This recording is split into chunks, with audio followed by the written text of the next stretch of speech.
Continuaremos con esta introducción a la macroeconomía que habíamos comenzado en la clase teórica número 11.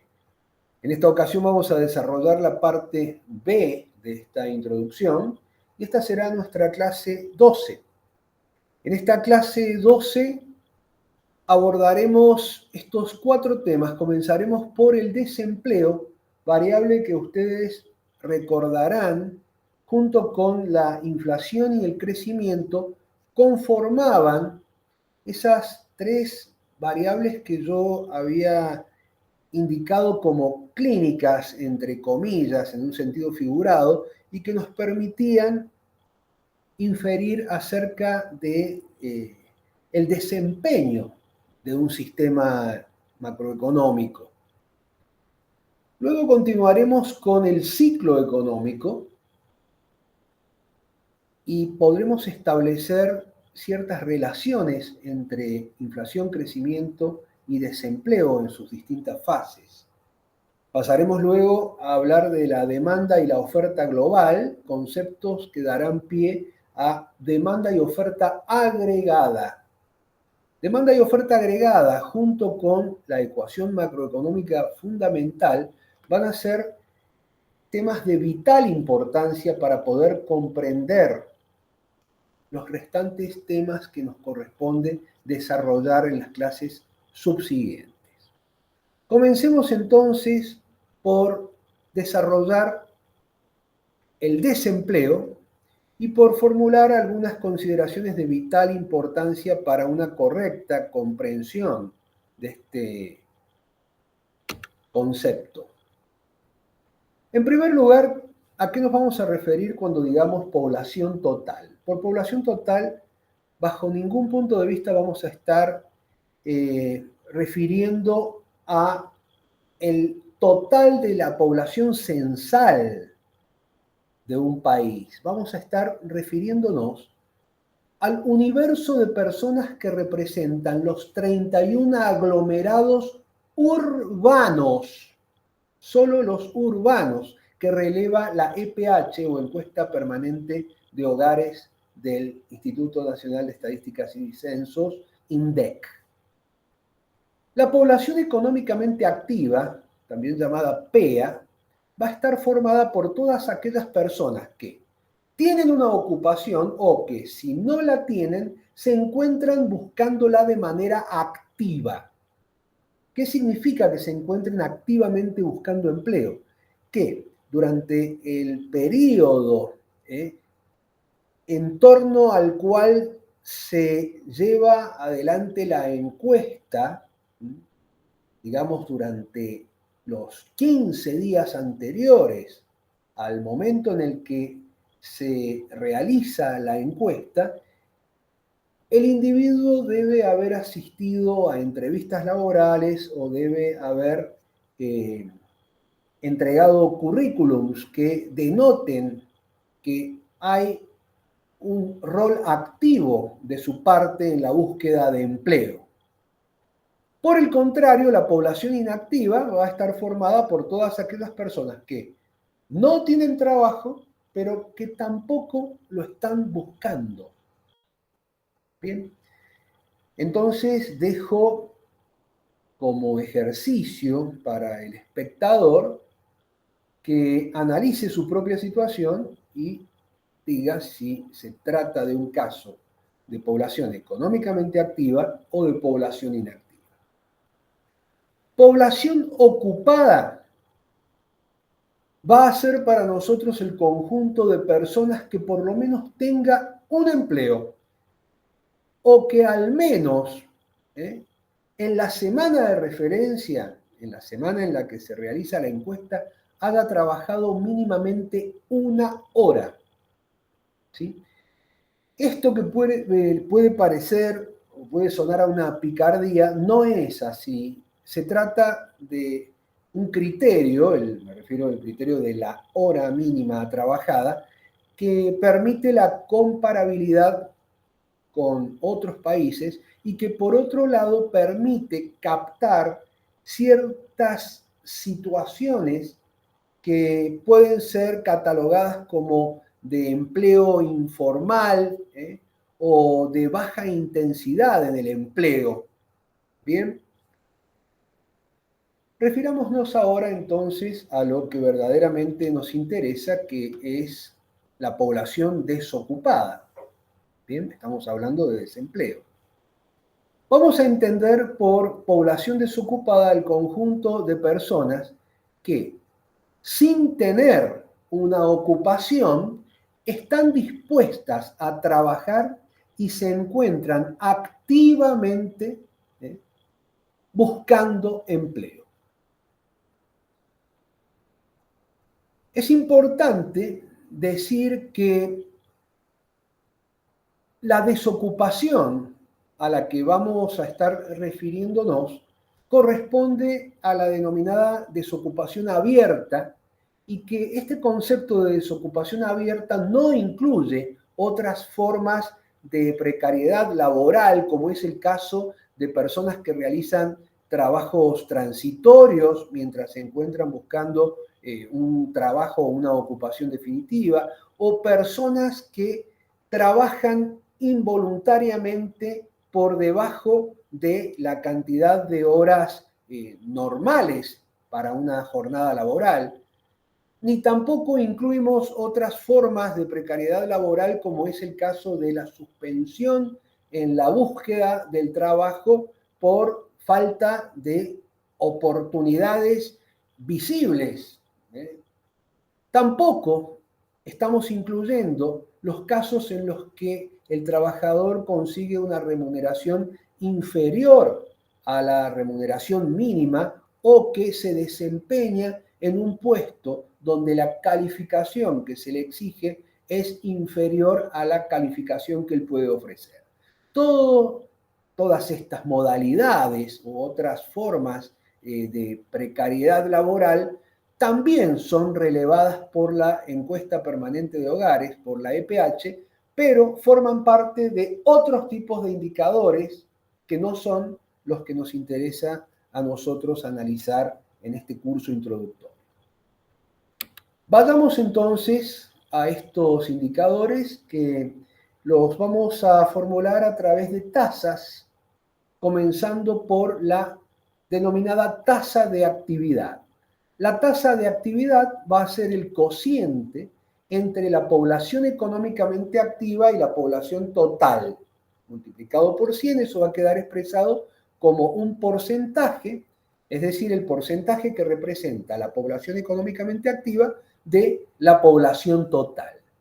La tasa de empleo va a ser el cociente entre la población ocupada y la población total. Multiplicado por 100, esto va a quedar expresado como el porcentaje que representa la población ocupada de la población total. Esta tasa de empleo también la llamamos tasa de ocupación. Y por fin llegamos a la tasa de desocupación o tasa de desempleo. Es importante aclarar que nos estamos refiriendo a la tasa de desocupación o de desempleo de mano de obra. Los factores productivos ya hemos visto en varias ocasiones que son mucho más que la mano de obra, y también los demás factores productivos pueden encontrarse desempleados. Nosotros vamos a estar refiriéndonos al desempleo o desocupación de mano de obra, y la vamos a calcular como la relación entre la población desocupada y la población económicamente activa, a diferencia de las otras dos tasas que habíamos visto, que tomaban por denominador la población total. ¿Sí? Cuando esto lo multiplicamos por 100, nos va a estar indicando el porcentaje que representa la población desocupada de la población económicamente activa. Aplicando un poco de álgebra, perfectamente podríamos demostrar esta otra ecuación. ¿Sí? Esta ecuación dice que la tasa de desocupación puede calcularse como 1 menos, ahí deberíamos abrir un paréntesis, el cociente entre la tasa de empleo y la tasa de actividad. cerraríamos el paréntesis, multiplicamos por 100 y la importancia de esta ecuación radica en que nos permite relacionar las tres tasas que hemos visto. La tasa de desempleo o de desocupación con la tasa de actividad y la tasa de empleo que habíamos visto anteriormente. Bien. Algunas observaciones importantes que podemos formular a partir de esta ecuación. En primer lugar, si la tasa de actividad se incrementara más que la tasa de empleo, la tasa de desempleo aumentaría. ¿A qué se debe esto? Se debe a que, si bien, dejemos de lado la matemática y encontrémosle una explicación económica, si bien la tasa de empleo está aumentando, si la tasa de actividad está aumentando más que la tasa de empleo, significa que se están incorporando a la búsqueda activa de trabajo muchas más personas que los puestos de trabajo que se están generando, con lo que la tasa de desempleo va a aumentar. Por otro lado, si las tasas de actividad en el denominador y de empleo en el numerador aumentaran en la misma magnitud, ¿sí?, este cociente no se alteraría. Por lo tanto, la tasa de desocupación no variaría. O sea que, analizando la fuerza de las variaciones de cada una de estas tasas, de actividad y de empleo, podemos inferir acerca de cuál va a ser el sentido de la variación de la tasa de desempleo o de desocupación. Acá tenemos un ejercicio que en realidad es más bien una ilustración a partir de datos, ¿sí?, relativos a población total, población económicamente activa, población inactiva, ocupados y desocupados expresados todos en millones de personas. Si aplicamos las ecuaciones de las tasas que hemos estudiado, los resultados a los que debemos arribar son los que acá se presentan, y dejo para el espectador que haga el cálculo y luego haga la verificación de esta ecuación que relaciona las tasas de empleo, actividad y ocupación. Obviamente siempre con alguna pequeña diferencia en el segundo decimal, pero van a poder encontrar que se verifica, se chequea esa relación que habíamos establecido entre las tres tasas. Bien. Tal como habíamos dicho al inicio de esta clase, vamos a referirnos al ciclo económico. Y vamos a decir que el ciclo económico, siguiendo a los autores que se citan en la bibliografía de nuestro programa, Mochoni y Becker, en su libro Economía, Principios y Aplicaciones, el ciclo económico no es otra cosa más que la fluctuación de la producción total o del Producto Bruto Interno, que va acompañada de fluctuaciones por parte de la mayoría de las variables económicas, entre las que se destacan las fluctuaciones en el desempleo y en la tasa de inflación. Obviamente, las fluctuaciones en el desempleo van a ser consecuencia de las fluctuaciones en el nivel de actividad económica. También definen estos autores al ciclo económico como una secuencia más o menos regular, o al menos así debería serlo en una economía que se comporta de manera normal y no en forma extrema, una secuencia más o menos regular de recuperaciones y de recesiones de la producción real en torno a una senda tendencial llamada Producto Bruto Potencial. ¿Sí? Esta alternancia entre recuperaciones y recesiones no debe asombrarnos, es un rasgo típico de la economía y debería ser la función de quien hace política económica atenuar estas oscilaciones de manera tal que este ciclo económico no presente oscilaciones demasiado agudas, sino más bien atenuadas en torno a la tendencia. Bien, veamos gráficamente esto que hemos estado definiendo y nos va a resultar mucho más fácil comprender. Aquí tenemos un gráfico caricaturesco de el ciclo económico, ¿sí? Esta es nuestra producción efectiva. Este es el comportamiento cíclico de la producción efectiva en torno a el Producto Bruto Potencial. El Producto Bruto Potencial va a ser el nivel de producción que la economía obtendría si hiciéramos pleno uso de absolutamente todos los recursos de esta economía. Se puede observar también como la tendencia o la senda o el sendero tendencial de crecimiento de la economía y se espera que siempre tenga una pendiente positiva debido sobre todo al cambio tecnológico que ocurre a lo largo del tiempo. Vale la pena recordar que en este eje estamos midiendo el tiempo expresado en años y en este otro eje estamos midiendo producción y empleo. Eso justamente es lo que nos permite dibujar estas dos curvas. Bien. La producción efectiva es el Producto Bruto efectivamente observado. Es el producción real, ¿bien? Que oscila en torno al producto potencial. Al oscilar, alterna entre picos, también llamadas crestas o máximos, y valles o fondos, o también llamados mínimos. Acá tenemos un pico o un máximo, otro.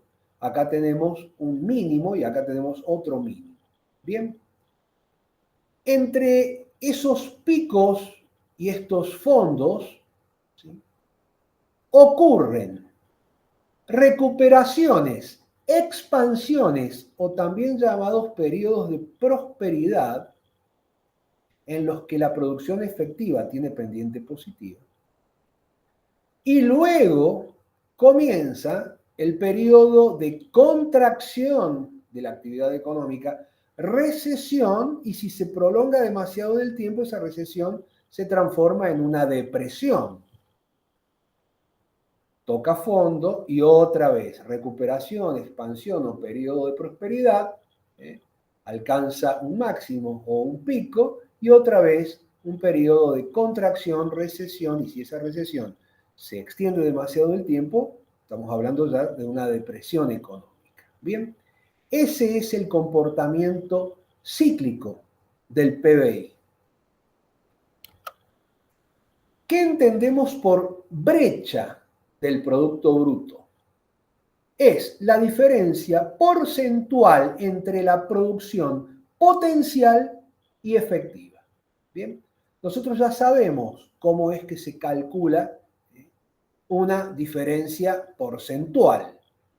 Si nosotros en el numerador hacemos la diferencia entre el producto potencial y el producto efectivo y en el denominador consideramos el Producto Bruto Potencial, esa va a ser nuestra referencia, esto expresado por 100 va a arrojar un resultado que va a ser la brecha del Producto Bruto Interno. En las recesiones esa brecha se incrementa y en las expansiones esa brecha disminuye. ¿Cuál es la relación que podemos establecer entre las variables que tanto hemos mencionado, inflación, crecimiento y desempleo, en las fases expansivas y recesivas del ciclo económico? En las fases expansivas del ciclo económico, la actividad económica se incrementa, hay crecimiento económico. Al haber crecimiento económico, mayor actividad económica, ¿sí?, las empresas demandan mano de obra, con lo que el desempleo de mano de obra se reduce. Ahora, eso tiene también como contrapartida un muy probable incremento de los precios. Todo dependiendo de qué tan cerca o no nos encontremos de una situación de pleno empleo del uso de los factores productivos, y dependiendo también de otras circunstancias que superan el alcance de este curso introductorio. Pero en términos generales, podemos decir que en las expansiones vamos a encontrar que la inflación se acelera, ¿sí? En las recesiones, ¿sí?, la actividad económica disminuye. Las empresas, en lugar de contratar personas, reducen la cantidad de horas de trabajo, o digamos que echan personas, con lo que el desempleo aumenta. Este proceso va acompañado paralelamente por una reducción de la inflación, consecuencia de la menor demanda agregada, producto del aumento del desempleo y la disminución de la actividad económica. Definamos qué vamos a entender de ahora en adelante por demanda y oferta global. Estos dos conceptos van a dar pie, les decía al inicio de esta clase, a los conceptos de demanda y oferta agregada, conceptos que vamos a utilizar hasta el final del desarrollo de los contenidos de esta asignatura. Prestemos atención a ver de qué se trata. La demanda global, ¿sí?, va a ser el resultado de la suma del consumo privado, es decir, de la demanda, el gasto de las familias, más la demanda por bienes y servicios de capital de parte de las empresas, lo que vamos a llamar inversión, más la demanda por bienes y servicios, el gasto en bienes y servicios por parte del gobierno, lo que vamos a llamar gasto gubernamental, más el gasto que realicen los extranjeros en la adquisición de bienes y servicios producidos por nuestra economía. A eso le vamos a llamar exportaciones.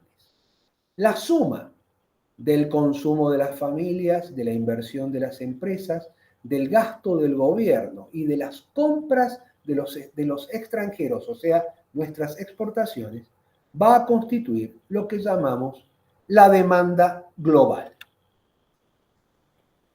Por otro lado, la demanda global tendrá como contrapartida una oferta global.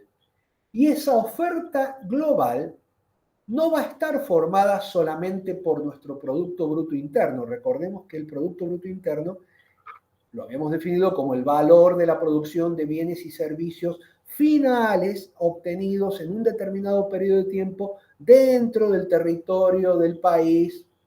Bien, no solamente el Producto Bruto Interno va a constituir la oferta global, sino que también bienes y servicios importados van a estar disponibles para ser ofrecidos en nuestra economía. Y la suma de ambos va a arrojar por resultado la oferta global. Bien, entonces, hablemos o comencemos, mejor dicho, a hablar de lo que va a resultar luego en la ecuación macroeconómica fundamental. Bien,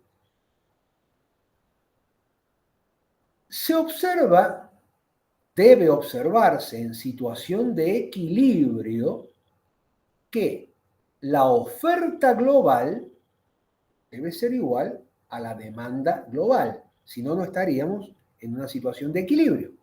Bien, o sea que el consumo de las familias, la inversión de las empresas, a la que podríamos llamarla con una I latina mayúscula, el gasto del gobierno, las exportaciones X, la suma de todos estos elementos, recordemos que constituía la demanda global, debe ser igual en situación de equilibrio a la oferta global que acabamos de definir en la diapositiva anterior, es decir, a la suma de nuestro Producto Bruto Interno más las importaciones a las que vamos a llamar M. Si expresamos a todo esto como una ecuación, el PBI más las importaciones debe ser igual a la suma del consumo, la inversión, el gasto del gobierno y las exportaciones. Bien. Ahora, acá tenemos nuevamente la ecuación que acabamos de formular. Esta es la oferta global, esta es la demanda global. ¿Qué vamos a hacer? Simplemente estas importaciones las vamos a pasar al otro lado de esta igualdad, o sea, vamos a despejar Producto Bruto Interno y el Producto Bruto Interno nos va a quedar como el consumo, más la inversión, más el gasto, más las exportaciones, menos las importaciones.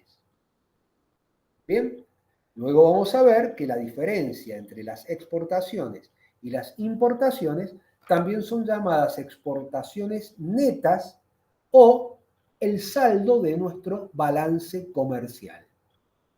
Bien. Despejado el Producto Bruto Interno, es decir, una vez que pasamos las importaciones al otro lado de la igualdad, lo que tenemos ahora de este lado de la igualdad ya no es la oferta global, sino que es lo que nosotros vamos a llamar oferta agregada. Y lo que tenemos de este otro lado, una vez que hemos pasado las importaciones, ya no es la demanda global, sino que ahora se llama demanda agregada. Con lo que podemos decir que en situación de equilibrio, así como la oferta global era igual a la demanda global, la oferta agregada va a coincidir, va a ser igual a la demanda agregada.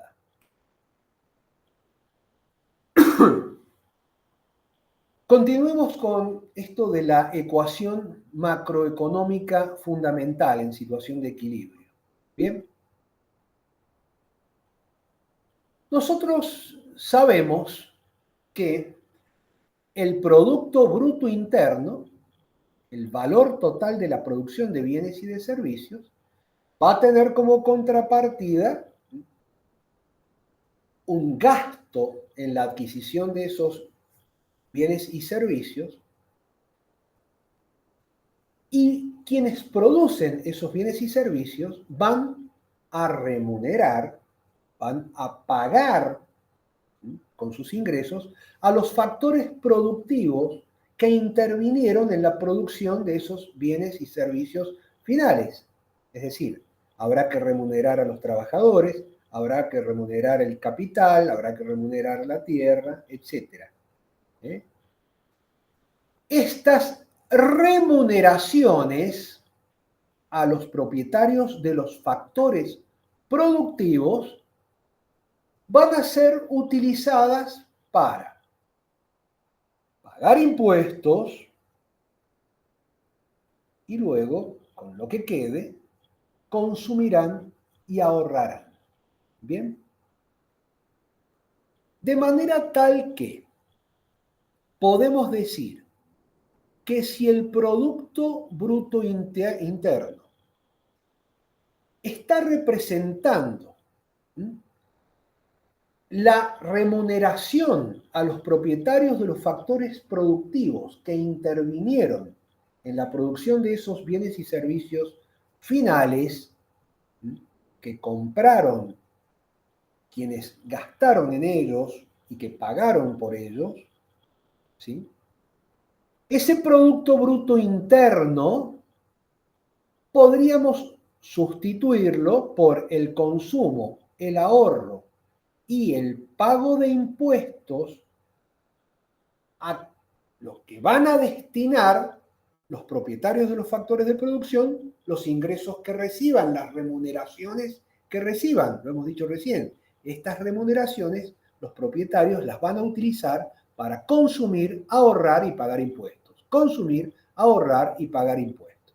Bien, si recordamos que esto, que es el Producto Bruto Interno, más las importaciones, eran nuestra oferta global e igualamos esa oferta global, observémosla, Producto Bruto Interno más importaciones, oferta global, se iguala a consumo más inversión más gasto más exportaciones, ¿sí? Lo igualamos a consumo más inversión más gasto más exportaciones, bien. Podemos simplificar consumo de un lado de la igualdad con el consumo del otro lado de la igualdad, de manera tal que nos quedaría que el ahorro más el total de pago de impuestos, que también lo podemos interpretar como la recaudación fiscal o la recaudación de impuestos por parte del gobierno, bien, más las importaciones, debe ser igual a la suma de la inversión de las empresas, el gasto del gobierno y las exportaciones.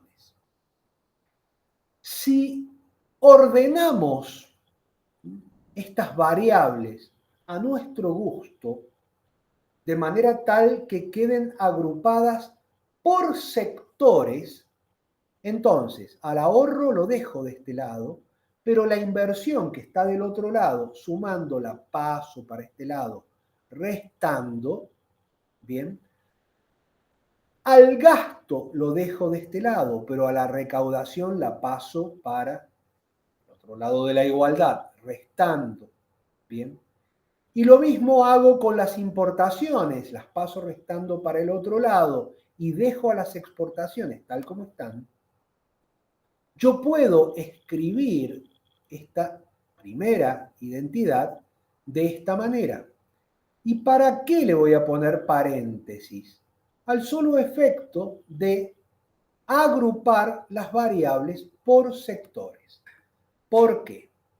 Porque ahorro e inversión van a conformar el balance del sector privado.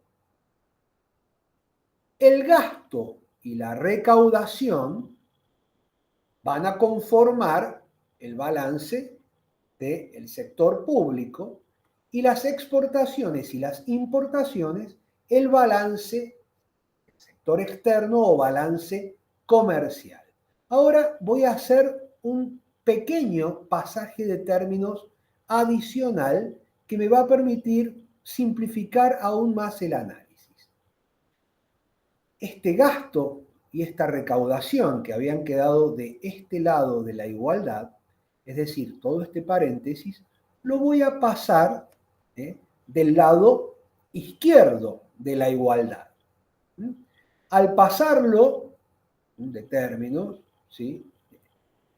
Al pasar este paréntesis hacia el otro lado de la igualdad, van a cambiar de signo, es decir, la recaudación que tiene signo negativo va a pasar con signo positivo y el gasto que tiene signo positivo va a pasar con signo negativo, con lo que puedo escribir que el ahorro menos la inversión, queda como está, más, paréntesis, la recaudación menos el gasto, se dieron vuelta los signos al pasarlo de un miembro de la igualdad al otro, deben ser equivalentes al saldo de la balanza comercial, exportaciones menos importaciones. Fíjense que es un juego muy sencillo de pasajes de términos, nada más. ¿Para qué he hecho esta agrupación? Para poder tener de un lado de la igualdad, del lado izquierdo de la igualdad, el sector interno de la economía. Es decir, el sector privado interno y el sector público de nuestra economía, el balance del gobierno. Y del otro lado de la igualdad, poder expresar así el sector externo. Entonces, el balance del sector privado más el balance del sector público, es decir, el saldo del sector interno, debe ser equivalente al saldo de la balanza comercial que representa nuestro sector externo. Esta igualdad, esta expresión de los saldos de los sectores es exactamente lo mismo que esta otra igualdad, que lo único que hace es expresar los saldos de los sectores de otra manera diferente. ¿Bien? ¿Sí? Es decir, el ahorro menos la inversión, si me da positivo, el balance del sector privado tiene un superávit. Si me da negativo, tengo un déficit. Y si me da igual a cero, tengo equilibrio en el sector privado.